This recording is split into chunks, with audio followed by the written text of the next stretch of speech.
સૌથી પહેલા મિત્રો ડેમો સ્ટેટસ વિડીયો જોઈ લો, પછી એડિટિંગ સ્ટાર્ટ કરીએ. જેવું છે એવું કહેવાય. જગત એવું કહેતી હતી પડી જા હવે નહીં ચાલે યાર. ચોય પડી નહીં જા વેમ નો રાખતા. એ શરૂઆત શું કરવાનું છે હવે બતાવીશ ભાઈ. જગત તમે જે પ્રકારનો ડેમો સ્ટેટસ વિડીયો જોયો તે જ પ્રકારનો વિડીયો બનાવતા શીખવાનો છું. તો વિડીયોને પૂરેપૂરો જોજો. અને મિત્રો, બધું મટીરિયલ ટેલિગ્રામમાં મળી જશે. અને મટીરિયલ ડાઉનલોડ કરવામાં પ્રોબ્લેમ આવે તો ડિસ્ક્રિપ્શનમાં મારી ઇન્સ્ટાગ્રામની લિંક આપેલી છે, ત્યાં જઈને મને મેસેજ કરજો. અને ચેનલ પર પહેલી વાર આવ્યા હોય તો સબસ્ક્રાઈબ કરી દેજો. તો ચાલો મિત્રો, વધુ ટાઈમ બગાડ્યા વગર એડિટિંગ સ્ટાર્ટ કરી દઈએ. મિત્રો, અત્યારે એ ટાઈપનો વિડીયો ઇન્સ્ટાગ્રામમાં બહુ ટ્રેન્ડિંગમાં ચાલે છે, તો તમને પણ આજે એ ટાઈપનો વિડીયો બનાવતા શીખવવાનો છું. તો એ વિડીયો બનાવવા માટે તમારે VPNની જરૂર પડશે. અને જો તમારી જોડે VPN ન હોય તો પ્લે સ્ટોરમાં આવીને સર્ચ કરવાનું છે પ્રોટોન VPN. તમારે સર્ચ કરવાનું છે એટલે અહીંયાથી તમને VPN આવી જશે. પછી તમારે એપને ઓપન કરવાની છે. પછી અહીંયાથી તમારે ન્યૂ વિડીયો પર ક્લિક કરવાનું છે. અને અહીંયાથી તમારે જેનો પણ વિડીયો બનાવવાનો એ વિડીયો તમારે લઈ લેવાનો. અહીંયાથી તમારે એડ કરી દેવાનો છે. અને અહીંયાથી તમારે જે મ્યુઝિક છે તેને તમારે મ્યુટ કરી દેવાનું છે. તમને નીચે ઘણા બધા ઓપ્શન જોવા મળતા, એમાં તમારે આગળ જવાનું છે. ને અહીંયાથી તમને લખેલું હશે APC રેટિયો જેવું, એના પર તમારે ક્લિક કરવાનું છે. અને અહીંયાથી તમારે 9:16 રાખી દેવાનું છે. ઇન્સ્ટાગ્રામની સાઇઝ રાખી દેવાની છે. અને પછી તમારે રાઇટ કરી દેવાનું છે. આટલું કર્યા બાદ પછી તમારે વિડીયો પર ક્લિક કરવાનું છે. અને અહીંયાથી તમારે સ્પીડવાળું ઓપ્શન બતાતું હશે એના પર ક્લિક કરવાનું છે. અહીંયાથી તમારે કરવે પર ક્લિક કરવાનું છે. અહીંયાથી તમારે કસ્ટમ પર ક્લિક કરવાનું છે. અહીંયાથી તમારે પાછું એડિટ પર ક્લિક કરવાનું છે. અને આનું સેટિંગ મિત્રો તમને બતાવી દઉં છું. આ તમારે પહેલું બીટ છે, અહીંયા તમારે બીજું બીટ રાખી દેવાનું છે. અને પછી તમારે એની સીધમાં જ તમારે પાછું એક બીટ માર્ક એડ કરવાનું છે. એડ કરવા માટે તમારે આના પર ક્લિક કરવાનું છે. અને પછી એને ખેંચીને તમારે આ રીતના નીચે લઈ દેવાનું છે. તો હું તમને આનું આખું સેટિંગ તમને હું કરીને બતાવી દઉં છું.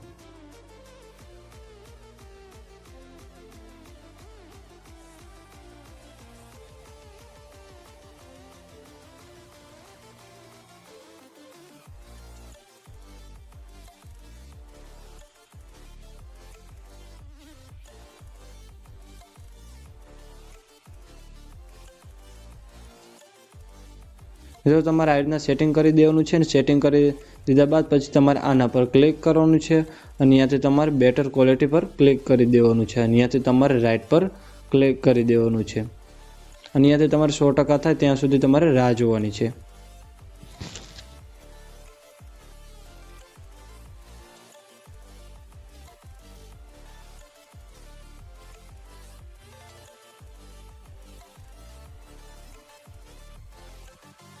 પછી તમારે રાઇટ પર ક્લિક કરી દેવાનું છે. અને પછી તમારે એરા પર ક્લિક કરી દેવાનું છે. આટલું કર્યા બાદ પછી મિત્રો તમારે સોંગને એડ કરવાનું છે. એડ કરવા માટે તમારે એડ ઓડિયો પર ક્લિક કરવાનું છે. અને અહીંયાથી તમારે એક્સ્ટ્રા પર ક્લિક કરવાનું છે. તમને મારા ટેલિગ્રામમાં વિડીયો આપેલો છે, એ વિડીયો તમારે લઈ લેવાનો છે. અહીંયાથી એડ કરી દેવાનો છે. આટલું કરશો એટલે મિત્રો તમારે સોંગ લાગી જશે. અને સોંગ સુધી તમારે વિડીયોને રાખી દેવાનો છે. જે વધારાનો ભાગ છે એને તમારે કટ કરી દેવાનો છે. પછી તમારે પાછું સ્ટાર્ટિંગમાં ઓવરલી પર ક્લિક કરવાનું છે. અને અહીંયાથી તમારે પાછું એડ ઓવરલી પર ક્લિક કરવાનું છે. અને અહીંયાથી તમારે ફોટો પર જવાનું છે. અને અહીંયાથી મિત્રો તમારે આ PNG રાખી દેવાની છે. અને પછી તમારે એડ કરી દેવાની છે. અને આ PNG તમને મારા ટેલિગ્રામની અંદર મળી રહેશે. પછી એ PNGને તમારે સાવ નાની કરી દેવાની છે. અને તમારે જ્યાં ઉપર નીચે જ્યાં રાખવું ત્યાં તમારે રાખી દેવાની છે. હું આ એડના ઉપર રાખી દઉં છું. પછી એ PNGને તમારે વિડીયોના એન્ડ સુધી રાખી દેવાનો છે. આટલું કર્યા બાદ પછી તમારે વિડીયો પર ક્લિક કરવાનું છે. અને અહીંયાથી તમારે આગળ જશો એટલે તમને ઘણા બધા ઓપ્શન જોવા મળતા હશે. અહીંયાથી તમારે એડજસ્ટ પર ક્લિક કરવાનું છે. થોડી વાર રાહ જોવાની છે. ને અહીં તમારે લખેલું છે કલર મેચ, એના પર ક્લિક કરવાનું છે. અને અહીંયાથી તમારે અપલોડ પર ક્લિક કરવાનું છે.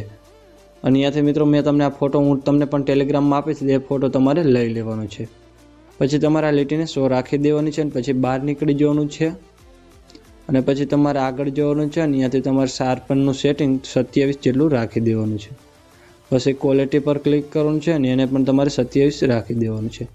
પછી આગળ જઈને તમારે છેલ્લેથી આ બીજું છે એના પર ક્લિક કરવાનું છે. અને અહીંયાથી તમારે એને 16-17 જેટલું રાખી દેવાનું છે. પછી અહીંયાથી તમારે રાઈટ કરી દેવાનું છે.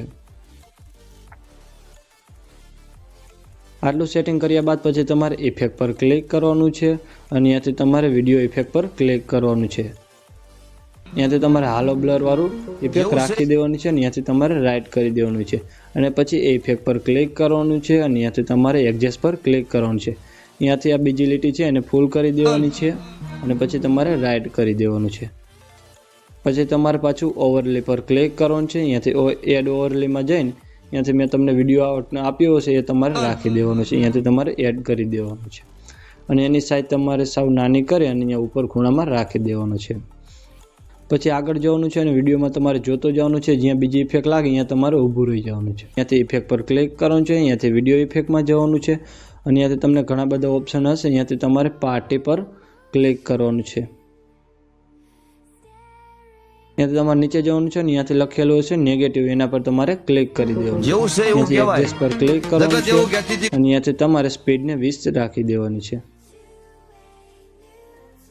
અને અહીંયાથી તમારે રાઈટ કરી દેવાનું છે અને પછી એ ઇફેક્ટને તમારે તમારી જેટલી હાઉસ નાની જેટલી કરી દેવાની છે. પછી એ ઇફેક્ટ પર ક્લિક કરવાનું છે. અહીંયાથી તમારે આ ડુપ્લિકેટ પર ક્લિક કરી દેવાનું છે. પછી તમારે ઇફેક્ટ પર ક્લિક કરી અને એને એક ધારું ક્લિક કરી અહીંયાથી તમારે આગળ લઈ જવાનું છે. પછી તમારે વિડીયોમાં જોતું જવાનું છે. અહીંયા તમને બીજી ઇફેક્ટ જોવા મળે અહીંયા તમારે અહીંયા છે તો તેને તમારે અહીંયા રાખી દેવાનું છે. જો આ જગ્યાએ ઇફેક્ટ છે તો તેને તમારે એ રીતે રાખી દેવાનું છે. પછી તમારે પાછું ઇફેક્ટ પર ક્લિક કરવાનું છે. અહીંયાથી ડુપ્લિકેટ કરવાનું છે અને પાછું તમારે ઇફેક્ટને થોડુંક આગળ જઈને અહીંયાથી તમારે રાખી દેવાનું છે. પછી પાછું ઇફેક્ટ પર ક્લિક કરી અહીંયાથી ડુપ્લિકેટ કરીને પછી પાછું તમારે થોડુંક આગળ જઈને એ ઇફેક્ટને પાછું રાખી દેવાની છે. પછી તમારે પાછું ઇફેક્ટ પર એ રીતના તમારે બધાને વિડીયોના એન્ડ સુધી તમારે આ રીતના થોડીક જગ્યા રાખીને એ રીતના બધું તમારે કરી દેવાનું છે.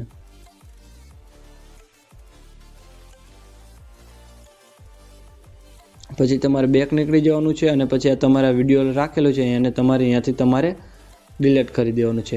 મિત્રો આટલું કરશો એટલે તમારો વિડીયો બનીને કમ્પ્લીટ થઈ જશે અને વિડીયો ગેલેરીમાં સેવ કરવા માટે તમારે એરા પર ક્લિક કરવાનું છે અને અહીંયાથી તમારે છેલ્લી લીટીને ફૂલ કરી દેવાની છે અને આ આઇકનને તમારે ઓન કરી દેવાનું છે. અને મિત્રો તમારે જો મોબાઈલ 4K સપોર્ટ કરે તો 4K રાખવાનું છે અને બાકી 1080 આટલું છે.